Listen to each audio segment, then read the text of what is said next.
সারা জিন্দগি যার নাপাকি অবস্থায় গেছে, ওই নাপাকি অবস্থায় গেছে, সারা জিন্দগি যার নফস নাপাকির মধ্যে ডুবেছিল, এই ব্যক্তিকে 1000 বার গোসল করালেও এর নফস পবিত্র হবে না। ঠিক কিনা বলেন?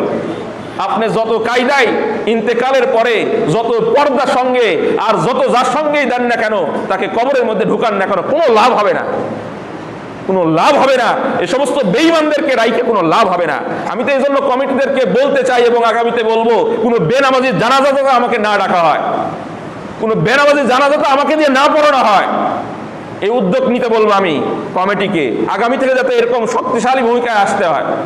কারণ বেনামাজি হাদিসের মধ্যে আসছে, আমি আর আগে আপনাদেরকে 1000 বার বলেছি, বেনামাজি ইচ্ছাকৃত বলে যে নামাজ ছাড়ে তার ঈমান নাই, তার ইসলাম নাই, তার কালেমা নাই, সেই ইসলাম থেকে বাহিরে। এজন্য কমিটি যারা আছেন আপনারা উদ্যোগ নেন, আগামীতে আমাদেরকে আপনারা এরকম ভাবে বলবেন যে নামাজ পড়ে না এই ব্যক্তি, জানাজাতে তুমি যাবা না। আপনারা আমাকে উচ্ছ্বাসিত করেন। প্রত্যেকটা মুসলমান গ্রামের মধ্যে, এই গ্রামের মধ্যে 100% মুসলমান, এই গ্রামের মধ্যে 100% মুসলমান, 1000 ব্যক্তি থাকলে 1000ই মুসলমান। মুসলমানের শহরে থাকি, মুসলমানদের কাছে থাকি, আরে মুসলমানদের বেতনে আমি চলতেছি, এরপরে মুসলমান এই বেতনের খায় আমি মুসলমান, তোমাকে আমি জাহান্নামের আগুন থেকে ফিরাইতে পারবো না, এমন ইমামতি আমি করতেই চাই না।